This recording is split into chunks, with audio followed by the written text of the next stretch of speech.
¿cómo están, hermosos e inteligentes bibliófilos? Es la tercera vez que grabo esta intro. No olviden pasar por mi canal secundario Epic Props Collection para props como esto. Tampoco olviden comprar mi tesis de licenciatura Harry Potter, rememoración del Holocausto y del nazismo, disponible en versión electrónica para Kindle, en versión pasta blanda con imágenes a todo color, como esta. Y bueno, les dejo el link en Amazon, ¿vale? Aquí vamos a hablar de contexto, teoría literaria como la de los mundos posibles, metodología como el análisis del discurso, que se ha vuelto mi especialidad, y el análisis en sí con consideraciones finales bastante interesantes. Y bueno, ¿de qué vamos a hablar el día de hoy? Por milésima ocasión que grabo esto. Bueno, vamos a empezar con lo básico. ¿Qué me ha traído hasta acá? Número 1, yo me gradué del doctorado oficialmente. Aún no termino de leer Los Miserables, pero les puedo adelantar que lo que viene está...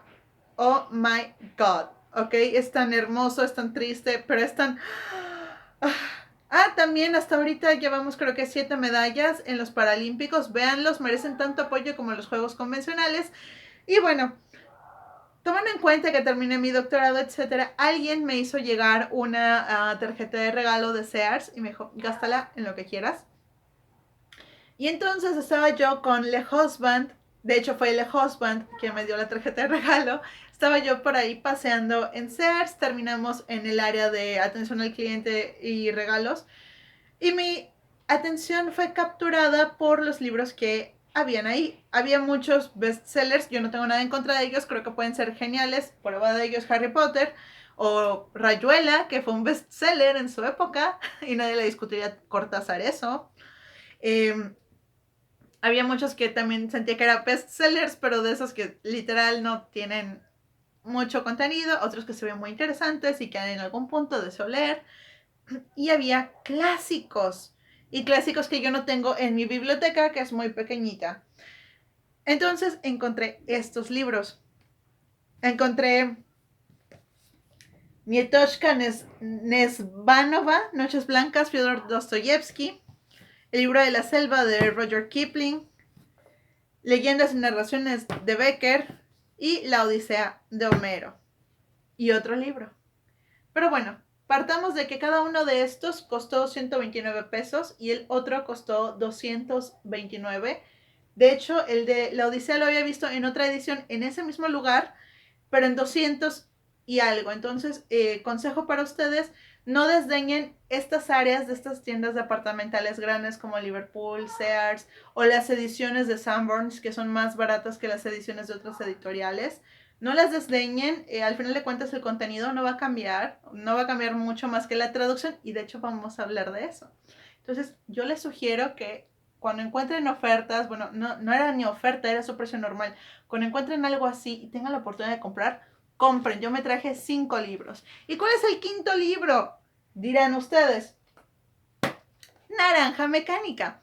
Este libro lo estudiamos en las materias de inglés. De hecho, este libro en particular me parece que fue el penúltimo semestre de la carrera donde lo llegamos a ver. Como ya estaba más hacia el final, pues no fue tan a profundidad. Leímos un par de partes, pero no todo completo. Y ese sí los que lo quería. Siempre lo he visto en la Filey, como 300 pesos, estaba a 229 y dije, es hoy o nunca. Y era el único ejemplar. Es de Anthony Burgess. Entonces, o Burgess, según yo es Anthony Burgess. Entonces, se hizo realidad mi sueño, ¿vale? Y como les dije, lo que varía cuando ustedes compran una edición sobre otra es nada más y nada menos que la traducción de la misma. Y bueno, ok, entonces hablaremos de la traducción porque hice una pausa y no recuerdo dónde me quedé. Pero, anyway, pues vamos a hablar de la parte de la traducción. Vamos a empezar hablando un poco de qué es traducir. Traducir palabras que existen y luego traducir palabras que no existen. Y para eso veremos a Lewis Carroll con el Jabberwocky, Naranja Mecánica y el Natsat y el intraducible Finnegan's Wake. Hablaré muy por encima de estos, ya que en particular no los he leído, o más que leído, estudiado a profundidad. A eso voy, no los he estudiado a profundidad, pero sí creo que vamos a tocar tópicos muy importantes. Bueno, primeramente partamos, ¿qué significa traducir? Habrá quien diga, bueno, traducir es decir algo de un idioma extranjero a tu lengua materna. El problema es que pasan dos cosas. Traducir es reinterpretar y traducir no es una ciencia exacta y a veces las ciencias exactas no lo son tanto. ¿Qué pasa? Para empezar, partamos de que cada idioma tiene, cada palabra que conforma ese idioma contiene una carga semántica, cultural, social, histórica muy compleja. Pensemos que para empezar, ni siquiera el español de México es el mismo español de España, ni que el español de México es el mismo en el norte de México que en el centro, que en el sur.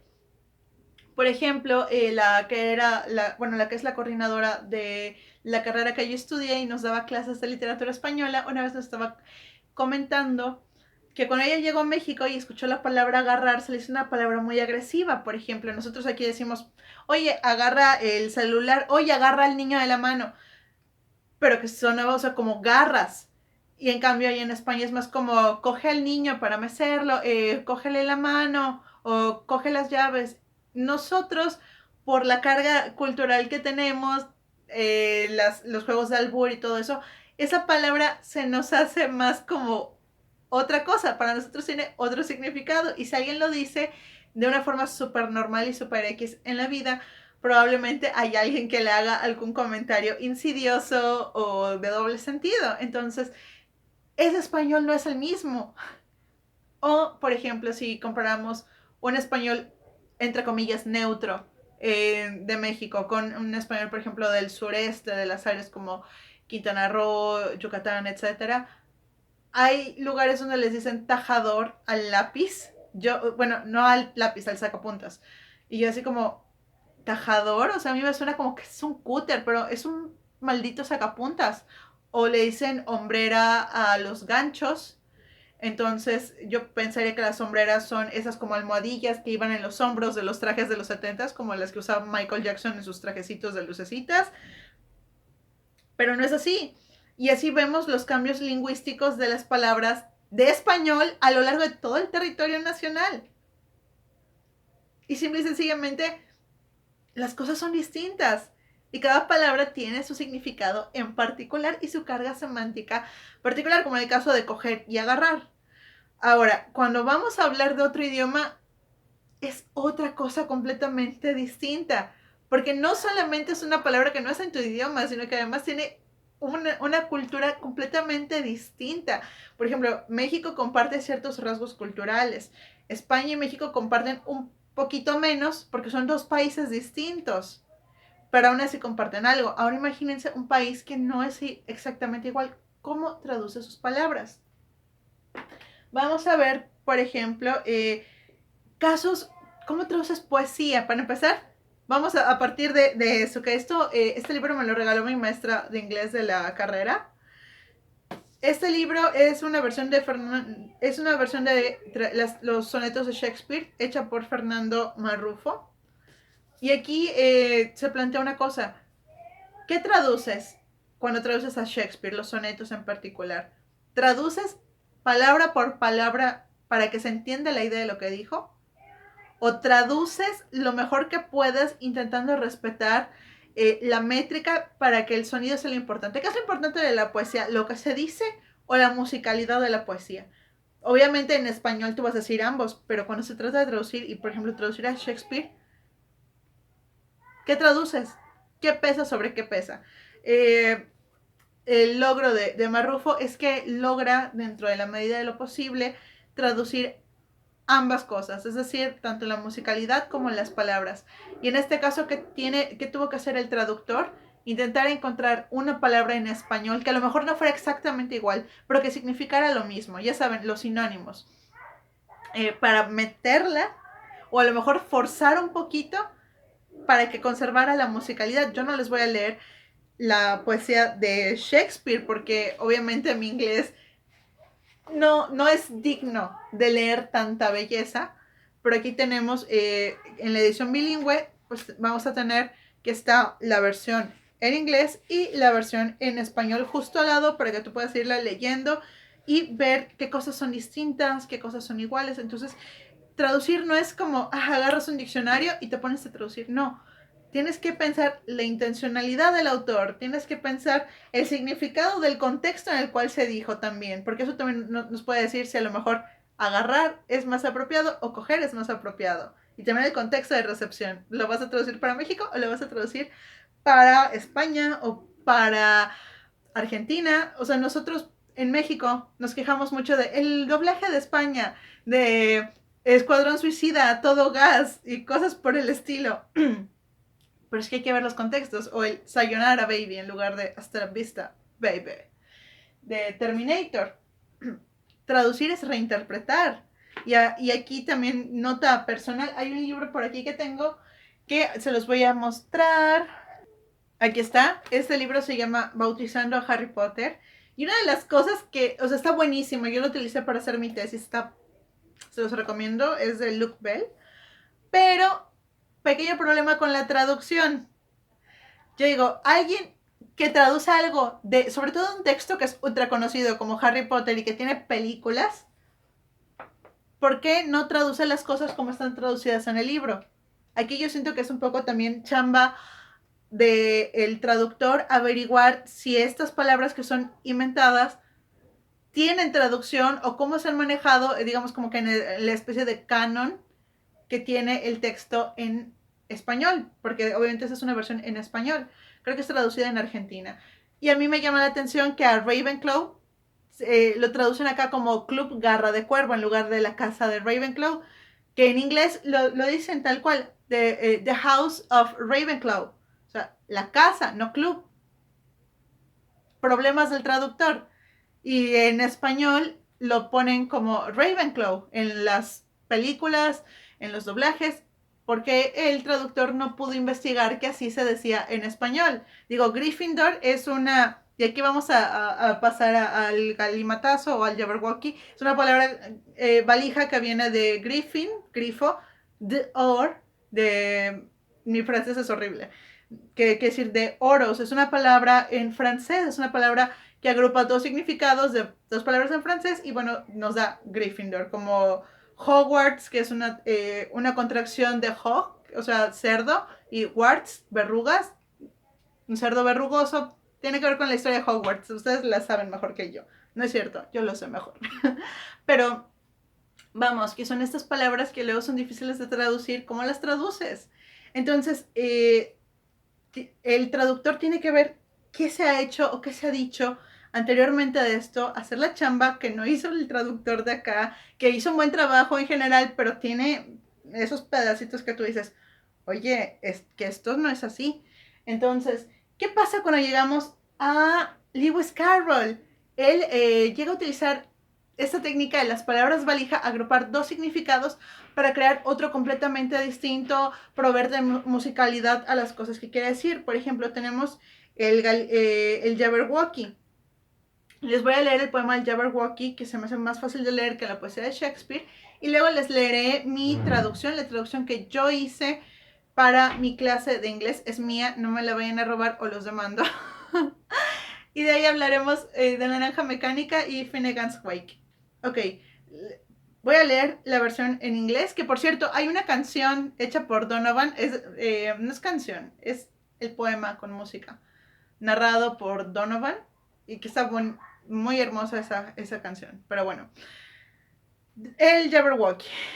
'Twas brilling and the slithy tops did gyre and gimble in the wave.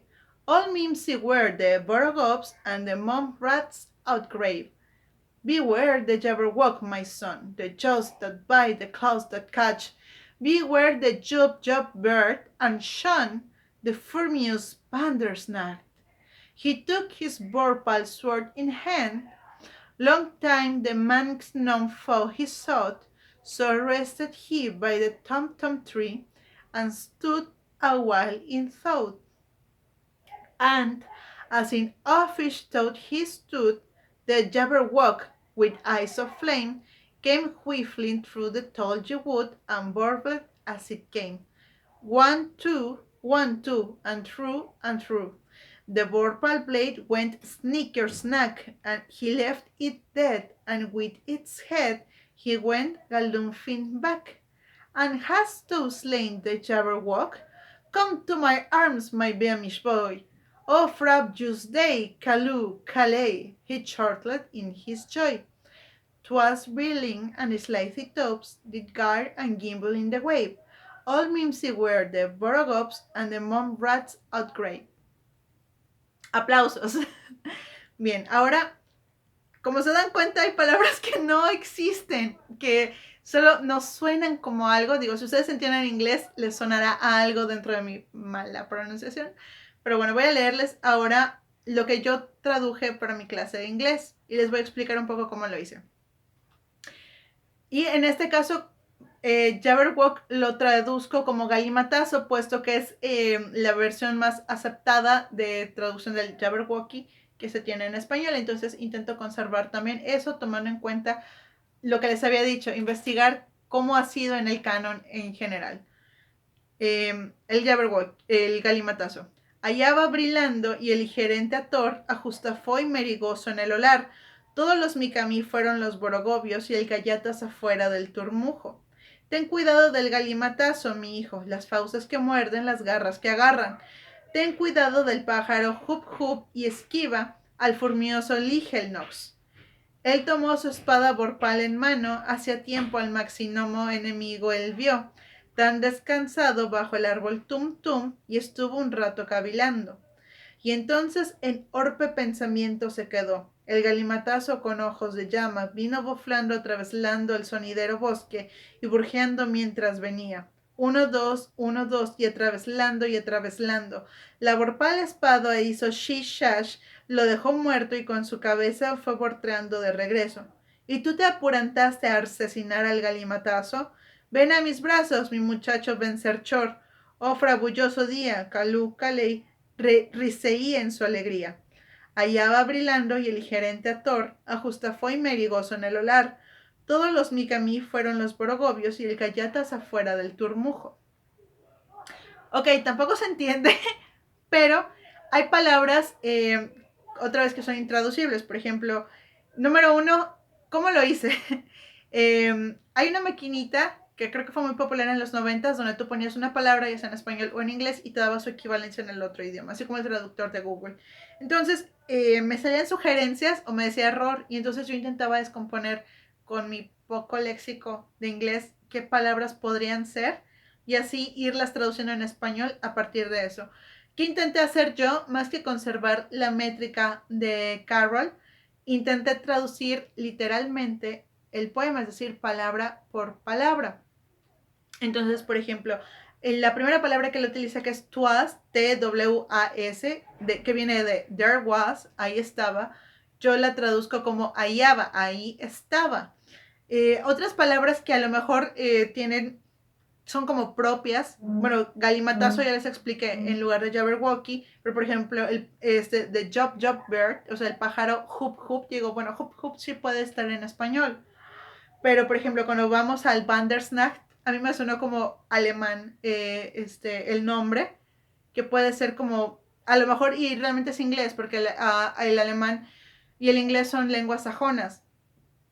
Pero, vamos, que yo dije, bueno, algo de ahí debe sonar, y Nacht o Nach suena un poco como Nacht de noche.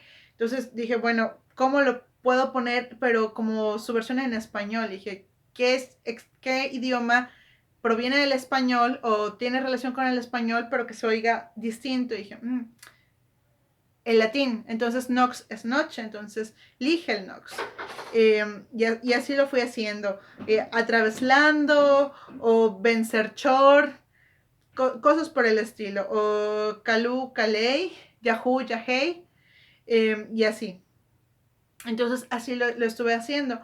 En otras traducciones que yo, después de traducir esto, porque fue un ejercicio al que yo no estaba preparada, pero me dijo la maestra, tradúcelo, tú que tienes curiosidad, tradúcelo, que fue lo primero que le pregunté en nuestro primer día de clases, y el primer ejercicio era traducir, y me dio el poema y me dice, tradúcelo como te salga, no pasa nada. Entonces, cuando uno averigua, hay versiones en las que el Jabberwocky se llama Flonsluo, hay otras donde el punto no es traducir lo que dice el poema, que obviamente es un poema épico de un chico al que se le advierte que hay un monstruo, que luego se va así como al bosque a tener su aventura, se topa con el monstruo, lo decapita y regresa, y es un gran día porque ha salvado al mundo o lo que sea. Y tanto el párrafo del inicio, bueno, la estrofa del inicio como la del final es como el contexto. Ahí estaban estas criaturas, todo súper bien en el bosque, y shalala, inicio, final es el mismo. Y hay, por ejemplo, traducciones donde intentan como traducir precisamente el poema épico sin inventar palabras, porque recordemos son palabras valija, le caben dos significados y a partir de eso se forma, como lo que les dije de Gryffindor o Ravenclaw. O Slytherin, que tiene que ver con la palabra sly, que es como reptar, y también como los sonidos que provoca de algo como el slime, o sea, algo como baboso, como brillante, como una serpiente. Entonces, las palabras valija eso hacen, y por eso el problema del Jabberwocky o galimatazo es tan difícil de traducir. Hay traducciones donde únicamente intentan poner un poema con palabras inventadas. Hay uno que decía las gasmis de nap, es decir, las migas de pan. O sea, te describe como una especie de, no sé, de contexto, pero es cortito, no tiene nada que ver con un poema épico. Ya, es que estaba buscando ese poema, y en ese que les digo de las gasmis de nap es el del Flonslo, que aparentemente sí es más como similar al del Jabberwocky, pero es diferente. Por ejemplo, pone en una cremosa mañana de printampera, cuando la prisa boplaba, el mar estaba dirazo de bolas y los pájaros micoteaban las gasmis de nap en el vuelo. O sea, ya saben, es difícil traducir este tipo de cosas. De hecho, en Finnegan's Wake es un poco lo que sucede. Solo que a diferencia de Alicia a través del espejo o Alicia en el País de las Maravillas, es que Finnegan's Wake está completamente escrito en portmanteau, que ni siquiera estamos seguros de que realmente sea solo eso. ¿Por qué? Pues porque es intraducible, básicamente. Hay, hay muchos estudios, hay intentos de traducir algunas partes de Finnegan's Wake. Si tú tienes un gran vocabulario de lengua inglesa, obviamente lo puedes traducir, obviamente puedes al menos leerlo y tratar de entenderlo, pero necesitas una competencia lingüística amplísima, enorme, porque recuerden, niños, los límites del lenguaje son los límites de nuestro pensamiento. De ahí tal vez que la filosofía griega y la filosofía alemana sean tan intensas, son lenguajes aglutinantes.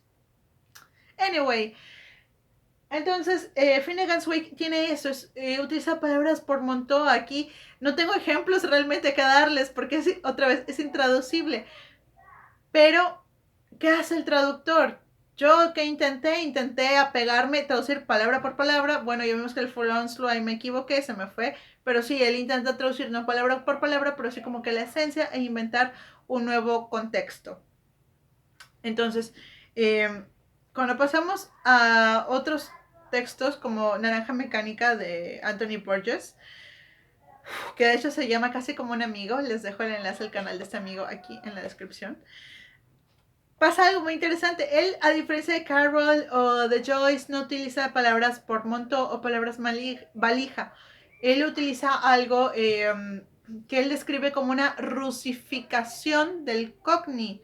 El cockney es jerga inglesa, así como el español tepiteño, que decimos chales, o cámara, llanta y rin, o sea, lenguajes ñeros, modismos, como, no sé, Effective Wonder. Bueno, eso creo que era más de los 80s.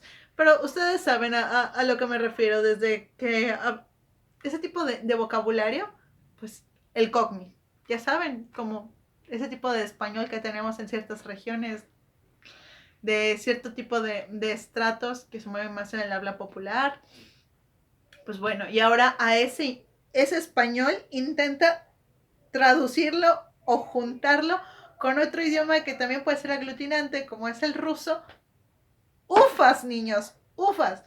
¿Qué rayos tienes ahí? Obviamente es complicado de traducir. Entonces, de hecho, Anthony Burgess llega a mencionar que Naranja Mecánica es un pequeño curso de ruso por la rusificación que él hace de términos en inglés. Y aunque esto no se incluía, se incluyó ya en ediciones posteriores, el libro, al menos esta edición que es de Minotauro, de la colección Bucket de ciencia ficción, tiene un glosario. Acá, de hecho, aquí dice la inclusión en Naranja Mecánica de un léxico NatSat, es decir, adolescente, que apareció por primera vez en la edición norteamericana, no fue idea original del autor, para quien una lectura ordenada del libro era como un curso de ruso cuidadosamente programado.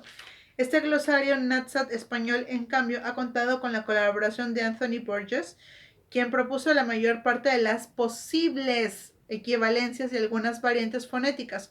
Las palabras que no parecen parecen otra vez de origen ruso han sido señaladas con un asterisco, nota del editor. Por ejemplo, apología, disculpas. Aquí esto sí puede ser como apology, o sea, disculpa en inglés. Pero por ejemplo tenemos babuchka, anciana, besuin, loco, biblio, biblioteca, biza, pelea, bogo, dios, etcétera. Una de mis favoritas es la palabra nisnos, que significa calzoncillos. Entonces, a mí me parece una palabra súper graciosa. Tenemos chaplino, sacerdote, que esa está marcada con asterisco. Tenemos muchas otras, clevo, pan, lapa, pata, litzocara, liudo, cancrillo, que por ejemplo esa tampoco es de ruso, pues es cigarrillo. Hay muchísimas palabras interesantes. El polillave, llave maestra. Aquí siento que es más como una especie de poli, que es mucho llave. Pues, ajá, llave. Entonces, ¿cómo sería la versión en inglés? No lo sé, porque esa es de la traducción y su significado aproximado de NatSat. El NatSat es lenguaje adolescente o jerga adolescente. Para Anthony Burgess, los NatSat son los adolescentes. Y obviamente, como buen adolescente, Alex Delarge, nuestro drugo amigo, protagonista, es un Natsat que habla en Natsat. Y es complicado de leer. Yo ya leí, ya avancé hasta el capítulo 4. Es muy rápido, la verdad. Pero es complicado porque hay palabras que puedes intuir por el contexto. Por ejemplo, Natsat, eso sí lo sabía porque mi trabajo de inglés de los últimos semestres fue sobre precisamente un glosario de Naranja Mecánica. Bueno, hay palabras que yo recordaba como esa, yerboclos, gloria, rota, lubilubar, etcétera. Pero es complicado que te aprendas todo. O sea, digo, puedes hacerlo, yo no lo he hecho, porque en parte quiero hacerlo como Anthony Burgess lo sugiere. Léetelo así y entiende lo que entiendas y luego lo vuelves a leer y a lo mejor se te aclara. Pero la traducción es muy complicada en general. En este caso, la versión en español cuenta con la aprobación de Burgess, pero no, un autor no se va a poner a traducir cada una de las versiones. No, o sea, es distinto, es complicado. Entonces, la traducción, ¿qué pasa cuando, por ejemplo, decimos, es que esta palabra, es que este poema está mal traducido, o esta, en el libro lo dice diferente a la película, o, pues es que es complicado. Lo que les decía, por ejemplo, de Slytherin. Sabemos que es una serpiente, sabemos que es eso. El primer traductor de Harry Potter tuvo que haber pensado, tuvo una disyuntiva. Número 1, ¿conservo los nombres propios? O número 2, los traduzco para que la palabra cree en el hablante de español esa imagen mental, Slytherin. Entonces pensamos en algo que se desliza en inglés. ¿Cómo lo traduces en español? Gryffindor, ¿cómo lo traduces en español? Hufflepuff, que suena como algo puffy, ya saben, suavecito. Nosotros tenemos esas imágenes porque conocemos el libro, la película, etc. Pero es algo en lo que tiene que sentarse el traductor y decir, ¿qué decisión voy a tomar? Porque la decisión que yo tome va a cambiar la manera en la que se ha percibido. Una vez estaba viendo un test de BuzzFeed de cuántas cosas te sabes de Harry Potter en cuanto a hechizos, etc. Mi puntuación fue perfecta, obviamente, pero muchos comentarios de personas de otras partes del mundo decían, Bueno, es que yo saqué menos no porque no lo supiera, sino porque en la versión que yo leí en noruego, en francés, etcétera, cambian esta palabra. Hay lugares donde Hermione no se llama Hermione, sino que tiene otro nombre más acorde a los sonidos o a la pronunciación o a la fonética propia de la región. Entonces, traducir es reinterpretar la obra de alguien, el oficio de un traductor, el trabajo de un traductor. No es solamente, ok, pasamos y ya, como lo hace Google. No, el traductor tiene que decir, ok, esto es la traducción literal, pero ¿qué debe primar? La musicalidad, el significado, ambas sería perfecto, pero musicalidad o significado. Y siempre vamos a padecer las traducciones que se quedan cortas. Yo, por ejemplo, soy fan de Desencanto, porque obviamente amo a Los Simpsons. Y me encanta ese trabajo de Matt Groening, que es como Los Simpsons combinado con Juego de Tronos. Y hay una parte donde un personaje se está ahogando y dice, I'm drowning. Y le contesta el otro, I'm elf. Entonces, en inglés, obviamente es me estoy ahogando por la de I am, estoy, me estoy ahogando, pero el otro personaje lo interpreta en lugar de estoy ahogándome, lo interpreta como yo soy, entonces él le contesta I'm elf, soy elfo. Cuando lo traduces en español, ¿cómo rayos lo traduces ahí? Me estoy ahogando. Y el otro le responde, soy elfo. No, el chiste no se da porque no es lo mismo. Entonces, se pierde. Pero es que el traductor tampoco puede hacer magia. O, por ejemplo, cosas igual en inglés que son intraducibles. A mí no me gusta Big Bang Theory en español, sobre todo las primeras temporadas, cuando la palabra de Sheldon es basinga. Y en español la pronuncian vacilón. Y así como, pues es que es una palabra inventada, ¿no? O sea, podrías conservarla, porque, pero bueno, depende de los hablantes de español que lo vean, van a entender lo que quiere decir basinga. Como somos una bola de ñoños, los que usualmente lo veíamos, pues probablemente decimos, así no lo dice en la traducción, o esa palabra se vio conservar. Nos volvemos traductores neonazis del idioma. Pero bueno, entonces es algo sobre lo que creo que es importante llamar la atención. El trabajo del traductor determina mucho de cómo percibimos un texto y es justo que los reconozcamos y que reconozcamos también que no son dioses, que hacen lo mejor que pueden para darnos la mejor versión de los libros que no podemos leer en su idioma original. Entonces, aprécienlos, ámenlos, respétenlos, comprendan y ya, y esto fue todo por el día de hoy. Felices 6 años estando en este canal. Nos vemos hasta la próxima.